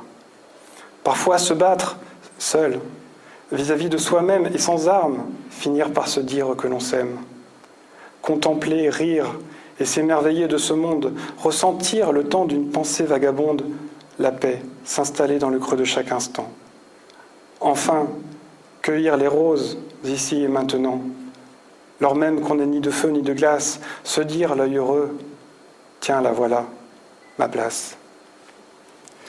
Merci beaucoup.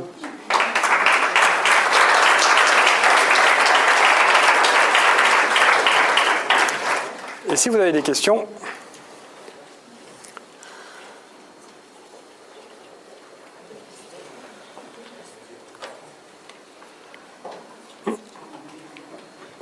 Cette ère du Verseau, elle va durer combien de temps? 21 000 et quelques années. Ah bon?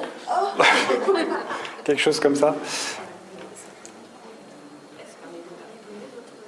Tu veux distribuer le micro, Christine? Tu veux distribuer le micro ou pas? Ouais, ok. Est-ce que vous pourriez donner des exemples pour les autres biorhythmes? Dans les autres biorhythmes? D'accord. Sachant que, oui, je vais vous donner des exemples. Sur site internet, dans vos biorhythmes, j'ai tout décrit. Ok, donc dans toutes les situations, positifs, négatifs, les nœuds, en fonction du plan de conscience, c'est marqué comment vous pouvez travailler dessus, qu'est-ce que ça fait exactement. D'accord? Donc clairement, dans une phase, dans un nœud, au niveau émotionnel par exemple, la moindre chose, vous allez partir. En colère, en tristesse, en pleurs, on va vous dire quelque chose.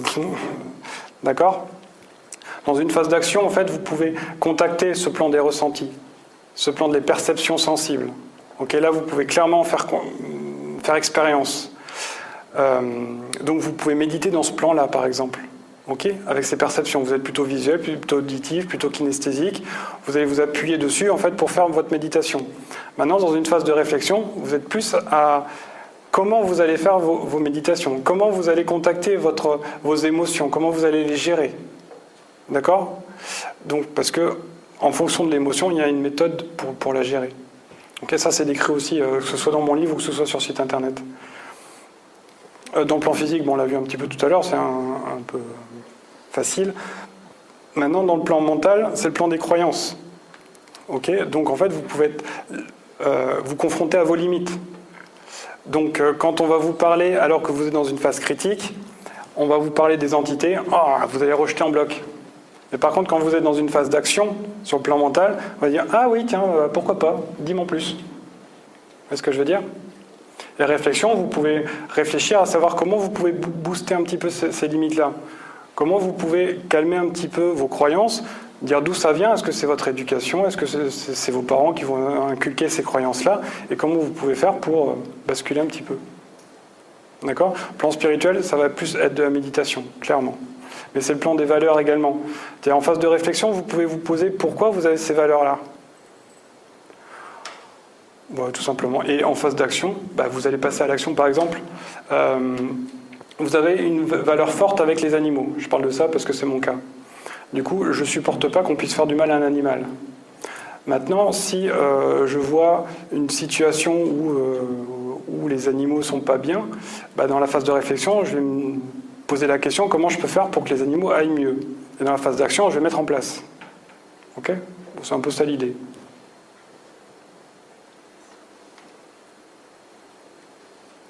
D'autres questions ? Pardon, oui. Quand vous parlez d'entité en bioénergie, vous considérez, est-ce qu'on peut considérer que c'est forcément néfaste et que du coup on doit solliciter quelqu'un pour s'en débarrasser?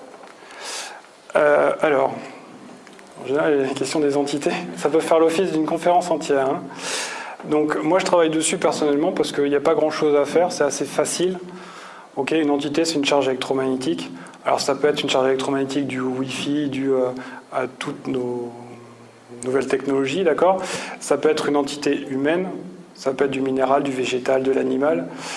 Ça peut être énormément de choses. Maintenant, c'est Émile Pinel, pour les scientifiques qui douteraient un petit peu. Émile Pinel, vous allez chercher, il a démontré en fait que lorsqu'on mourait, lorsqu'on est vivant, il y a 3 champs, H1, H2, H3, de champs électromagnétiques, et quand on mourait, le champ H1 et H2 fusionnaient et s'annihilaient, et le champ H3 restait. Ça a été prouvé, hein, donc vérifié. Et du coup, en fait, ce champ H3, c'est ce qu'on appelle les entités humaines. Donc, elles ne sont pas néfastes. Okay, elles sont ni positives ni négatives, sauf que c'est une charge avec un certain taux vibratoire. Si vous êtes dans un taux vibratoire qui correspond au champ vibratoire de l'entité, vous allez vous le choper. Mais comme la grippe, la grippe a un certain taux vibratoire. Du coup, si vous êtes dans ce même taux vibratoire-là, eh bien, en fait, il va y avoir une interaction, une résonance. Du coup, vous allez vous choper la grippe. Si votre taux vibratoire est supérieur, c'est pas sur les mêmes gammes de fréquences, du coup, la grippe, elle passera et vous l'aurez pas. D'accord ? C'est exactement la même chose. Ce qu'il faut voir, c'est qu'il y a des thérapeutes qui qui vous enlèvent une entité en 1 heure, 1 heure et demie. Honnêtement, il faut à peine 2 minutes. Il suffit juste d'élever le taux vibratoire de la personne. Nous, on fait des produits exprès pour ça. On a le gardien et purification harmonie, ou à base d'aromathérapie pour le deuxième. Et ça marche très bien. On permet d'hausser le taux vibratoire. Donc du coup, en fait, l'entité ne peut pas s'y raccrocher. Alors après, il y a plein de formes d'entités différentes. Hein. Mais en gros, il y a des entités qui sont là aussi parce que les personnes n'arrivent pas à les lâcher. Donc c'est eux qui les génèrent. Parce qu'ils n'arrivent pas à se détacher de leur grand-mère, qui est décédée. Du coup, c'est eux qui les maintiennent. Alors qu'elles ont juste besoin de passer dans la lumière quelque part. Elles ne peuvent pas parce que les personnes, sur le plan des croyances, les maintiennent sur Terre. Et là, on est peut-être un peu loin dans les limites, non ? Pour certains. Sans parler de produit, ça peut être aussi juste une visualisation de lumière. Oui. Pendant le produit, on peut très bien faire sans, et ça marche très bien. Oui, c'est vrai que moi je parle des produits parce que quand on forme des thérapeutes, quasiment tous les thérapeutes qu'on forme, ils sont confrontés forcément aux entités, d'une manière ou d'une autre. Et en fait, on fait des visualisations de lumière, ce qu'on appelle des douches de lumière ou des choses comme ça, l'ancrage, ça c'est indispensable, qui permet de s'en dégager. Mais les thérapeutes qui ont beaucoup de clients, ils ne peuvent pas prendre une demi-heure, 20 minutes entre 2 clients pour faire ça. Donc on met des produits, ça va beaucoup plus vite. Donc c'est pour ça que je parlais de ça.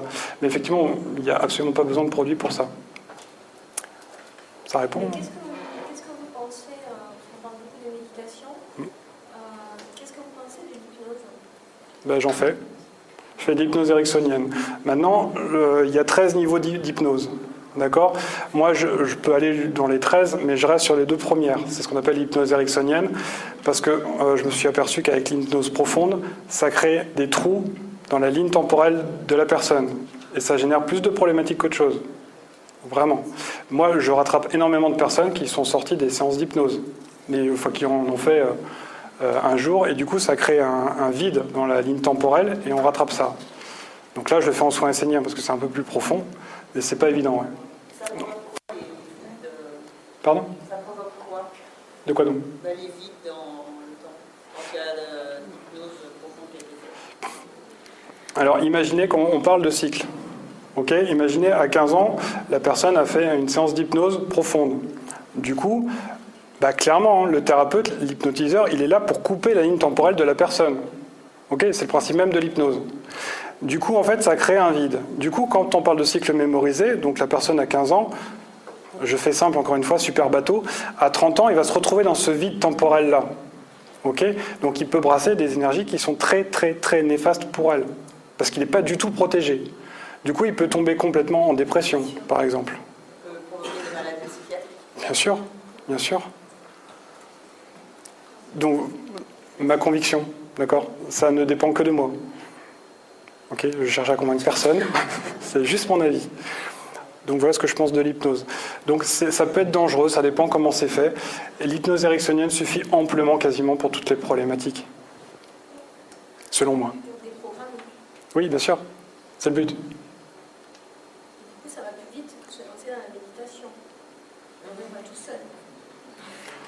C'est moins pérenne. La méditation, pour moi, ça permet un changement de comportement au quotidien et sur du long terme. Vous pensez que c'est plus pérenne? Oui. Clairement. L'hypnose ericksonienne, tout du moins, on va régler la problématique. Ok, donc on va désactiver l'empreinte, mais si on ne permet pas à la personne de changer un comportement, il va se la régénérer d'une manière ou d'une autre.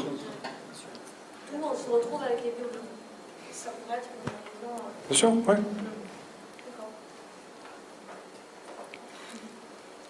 Oui. Quand vous parlez de méditation, quel type de méditation? Parce que... Quelle personne? Pour quelle personne? Il y a un type de méditation par personne. Oui, alors comment on fait? Trouver la sienne, donc il faut y en avoir. Non, en fait, je fais des conférences dessus, justement. Là, c'est plus sur Toulouse, mais j'en ai discuté tout à l'heure avec Aurélien, et peut-être qu'on va mettre ça en place. Non, il n'est pas OK? OK. Il faudra venir sur Toulouse, alors vous en prenez à lui. En fait, il y a vraiment un type de méditation par personne. Vous n'allez pas faire la même chose. Okay, moi, les personnes et notamment des copains qui me disent « Waouh, j'ai fait une méditation, c'était super, je me suis endormi. » Ok, donc tu as fait de la relaxation. Ok, c'est pas de la méditation. Donc, il y a vraiment une forme de méditation par personne. Maintenant, ça va dépendre de vous. C'est-à-dire, quelle est votre méthode de perception? Si vous êtes plutôt auditif, mettez-vous une petite musique. C'est un exemple. Hein. Mais voilà, mettez-vous quelque chose qui va faire appel à votre audition. Si vous êtes plutôt visuel, vous pouvez le faire avec une image. Okay, mais vous pouvez faire de la méditation quand vous allez courir. La méditation, ce n'est ni plus ni moins que d'être présent à ce que vous faites au moment où vous le faites. Donc vous pouvez vivre en état de méditation permanente. Okay. Ce n'est pas la méditation de pleine conscience, telle qu'on l'a... Ça, c'est une forme de méditation, mais il y en a plein d'autres. Moi, je démystifie vraiment la méditation. Okay, pour moi, ce n'est que ce que je vous ai dit. Quel que soit le nom qu'on va lui donner. De pleine conscience, il y a Vipassana, il y a le Zazen, etc. Il y en a plein. C'est des méthodes différentes, plus ou moins sectaires. Pas dans le côté négatif du secte, mais vraiment avec tout un protocole, tout machin, des trucs. Non. Moi, je pense qu'il y a... non seulement il y a une méthode de méditation par personne, mais par moment, en fonction de vos biorhythmes. Vous n'allez pas méditer de la même manière quand vous êtes dans une phase d'action ou dans une phase de réflexion. C'est clair. Okay. Moi, j'allais souvent courir en état de méditation. Et des fois, quand j'allais courir, j'étais pas en état de méditation, j'étais beaucoup plus fatigué à la fin. Okay. Normalement, quand vous faites quelque chose en état de méditation, vous avez plus d'énergie à la fin qu'au début. Même si vous êtes fatigué physiquement. Okay. Vous avez quand même plus d'énergie à la fin. C'est là où vous savez si vous étiez vraiment présente à ce que vous faites. Donc pour découvrir, en fait, il faut savoir comment vous fonctionnez. Donc, je ne l'ai pas mis sur le site internet. Mais si vous m'envoyez un mail, je peux vous envoyer un formulaire qui vous permet en fait d'évaluer en fait votre type de perception. Et en fonction de votre type de perception, vous allez pouvoir adapter votre méditation. Et en fonction de vos biorhythmes, vous allez adapter votre méditation en fonction... On peut aller très très loin, mais vous pouvez faire ce que vous voulez. Oui. Mais vous pouvez vous connaître par la méditation.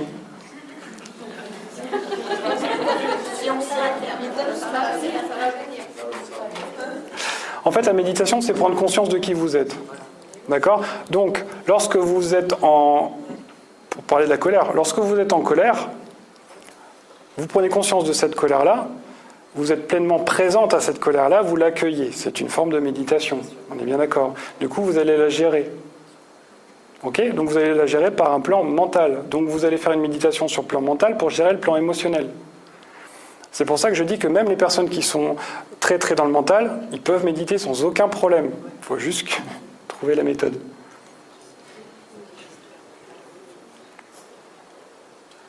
D'autres questions ? C'était clair ? Presque.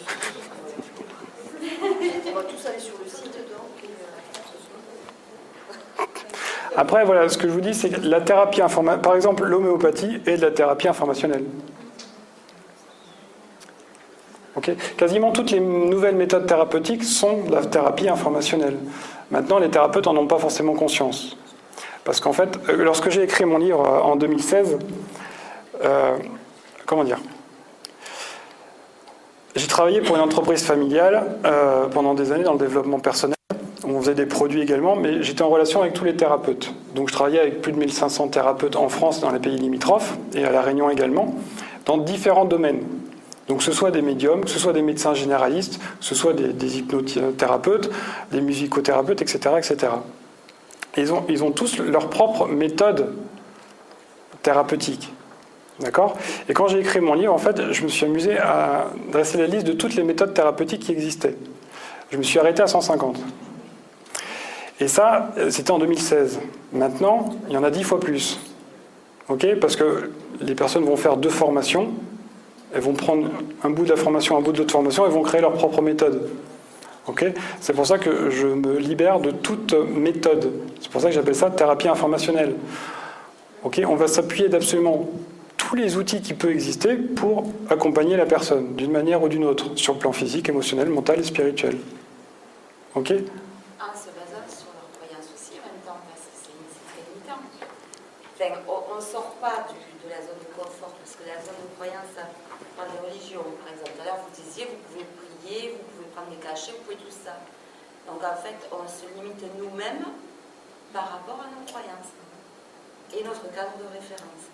Bien sûr, bien sûr. Bien sûr. Et c'est pour ça que vous allez voir un thérapeute. Sinon, vous n'en auriez pas besoin. Thérapeute ou quoi, vous voyez, le reiki, c'est pareil, c'est quelque chose qui arrive. Il y a plein de choses qui arrivent, qui fait partie des thérapies nouvelles et pourtant qui sont tout autant critiquées. Bien sûr. Ouais. Côté sectaire, en fait, c'est juste qu'on ne comprend pas. Et c'est en fonction de nos propres croyances. Bien sûr. C'est Einstein qui disait, vous ne pouvez pas résoudre une problématique par le même niveau de conscience qu'il a créé. Ben, c'est clair, vous êtes généré une problématique, si vous essayez de la résoudre tout seul, sans autres informations, arrêtez, vous n'y arriverez pas. Hein. Il vous faut d'autres informations. La méditation permet ça. C'est pour ça que la méditation permet l'autonomie. Permet de changer de plan de conscience pour voir au-delà et de voir qu'est-ce qui est aberrant comme comportement. De voir comment on fonctionne et de voir comment on peut fonctionner différemment. Après, je parle de la méditation, mais les thérapeutes sont là pour ça, d'accord ? Moi, je parle de la méditation parce que vous pouvez le faire chez vous, vous n'êtes pas obligé de prendre rendez-vous avec un thérapeute et de payer la séance. Qu'est-ce qui est limitant ? Alors, je pense que parce que je n'arrive pas à comprendre ce que c'est que la méditation, ou alors parce que je le fais, je n'en suis pas consciente, je ne sais pas. Voilà, alors ça m'irrite. D'accord, ok. Ça vient réveiller quoi ? Je ne sais pas. Non, mais ça m'irrite, ça m'agace, parce que je ne comprends pas. Voilà. Donc, émotionnel. Quand je cuisine, je médite, quoi. Je fais de la moto, il n'y a pas un autre endroit où je peux le mieux méditer que sur ma bécane. Vous voyez ce que je veux dire ? Oui, et du coup, qu'est-ce qui vous irrite ? Ça m'irrite parce que j'ai pas conscience que je suis en train de prendre conscience. D'accord. Non mais franchement, ça m'agace. J'aurais besoin de toucher ça. Et le travail se fait, mais je le fais, voilà. Ouais, parce qu'en fait, vous restez dans un plan mental. Ouais. Par contre, ça vient de loin. Mais ouais. Mais voilà. Donc, Voir d'où ça vient, effectivement. oui. Alors, ça peut être du transgénérationnel. Regardez si votre maman, elle est comme ça. Ouais. Mon père, Ou le père, oui, bien sûr. Avec plaisir. Merci monsieur. Faut pas grand-chose, hein, mais faut juste changer de plan de conscience.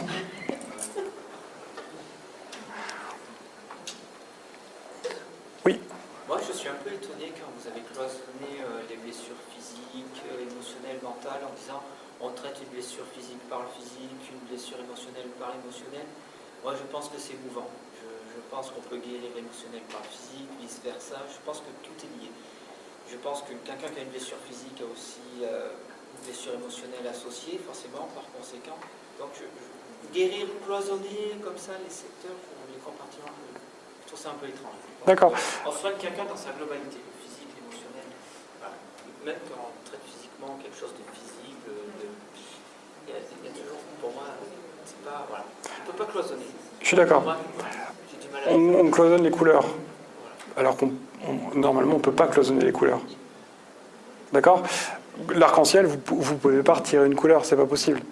Là, ça, c'est la même chose. Je suis obligé de cloisonner pour vous le présenter. Ok? Mais il n'y a pas de barrière, il n'y a pas... ok? C'est clair. Maintenant... C'est mon expérience. Ah oui, tout à fait. Maintenant, est-ce que vous pouvez régler une problématique mentale dans le plan physique? Comment? Je pense que si vous agissez sur le plan physique, par exemple, un médecin un peu ouvert. C'est quand même ce que font les psychiatres hein, depuis quelques années. Effectivement. Je règle rien, on est d'accord. Mais c'est quand même ce qu'ils font. Ça c'est dit. Non. En fait, imaginez un médecin, parce qu'on a quand même pas mal de médecins généralistes qui travaillent avec nous, hein, donc qui travaillent avec des produits informés qui sont un petit peu plus ouverts, on va dire. Ça se conscientise tout ça aussi. Du coup, ils vont prescrire des médicaments. Mais quand ils prescrivent des médicaments, ils parlent à leurs clients. Ok? Et quelque part, ils vont agir sur le plan mental. Ok? Donc ils vont filer un médicament, mais du coup, le client, il va prendre le médicament différemment. Pas que d'un plan physique. Il va entendre le médecin qui lui dit ça et il va agir lui-même sur le plan mental quelque part. Exactement. Exactement. Et pour moi, c'est... Le nombre de personnes, ils ont leur ordonnance, leurs médicaments, ils sont rassurés. Ils ne vont pas prendre le médicament, mais rien d'avoir leur ordonnance, ils vont guérir. Exactement. C'est le pouvoir de suggestion. Quand il y a des gens qui viennent vous voir, qui disent rien que vous voir, ça va déjà mieux. Oui, exactement. Attendre positif, ils feraient n'importe quoi, ils vont aller mieux. Voilà. Bah, en fait, moi j'ai travaillé quelques années à La Réunion. Et donc en fait, on avait notre habitation. Et à côté, on avait... j'avais un kiosque fermé hein, avec mon cabinet. Et en fait, la salle d'attente, c'était l'extérieur. À La Réunion, ça pose pas de problème. Donc en fait, c'était donc dans un jardin exotique. D'accord? Donc il passait sous des arbres, etc. Il s'asseyait là. Et rien que le fait d'attendre là, 5-10 minutes, il dit « Ah bah ça va déjà beaucoup mieux. » Bon, merci, au revoir. Non, je plaisante. Mais voilà, c'est un peu ça l'idée. J'ai même mon médecin généraliste qui m'a dit, tu sais Lionel, on donne des médicaments aux gens pour les faire patienter, avoir une auto-guérison dans la plupart des cas. Exactement. C'est ça. Il ne faut pas trop que je dise ça parce que je suis enregistré alors. Les lobbies de la pharmacie. Ma compagne est pharmacienne, donc de quoi on parle? Voilà. Non, le mental est très important. On ne fait pas tout, mais il aide. Ouais. Ouais, en fait, on ne peut pas nier aussi qu'à un moment donné, tout est complémentaire. Moi, j'en ai fait l'expérience, hein, à un moment donné, il a fallu que la médecine traditionnelle intervienne. Parce qu'à côté, la médecine, tout ce qui était énergétique, ça ne marchait pas. Je sais pas, on n'a pas trouvé mieux. Donc, eh bien, ouais, les deux se complètent aussi. Ah mais oui, mais je ne suis pas contre la médecine, hein, loin de là. Hein. Je suis dans l'aroma, autant le traditionnel, ben voilà. Il y a encore des choses à régler et il en faut encore du travail. Bien sûr, dans le plan de conscience en fait, si on règle directement à la source, au moment, je veux dire, il n'y a pas besoin d'aller plus loin. Maintenant, quand ça s'est densifié dans le corps, effectivement, des fois, il y a besoin de passer par des médicaments. Les psychiatres, on est là, on a tous peut-être les mêmes pensées, mais à un moment donné, je pense qu'ils ont lieu d'être aussi. Ah, bien sûr. C'est juste des étapes dans la vie d'une personne. Une dépression, il y a une urgence, il faut consulter. Et petit à petit, et en vieillissant, ce que vous disiez tout à l'heure, je pense qu'on se rend compte que, ben voilà, il faudrait peut-être se rencontrer PMU, il y a des besoins, il y a des urgences. Oui, après, il ne faut pas mettre le mal sur les outils, les méthodes ou les techniques, etc. Parce qu'en fait, ce sont des humains qui sont derrière. C'est eux qui vont faire le travail quelque part, quelle que soit leur méthode. Parce qu'il y a des hypnothérapeutes qui sont très doués, il n'y a pas de souci.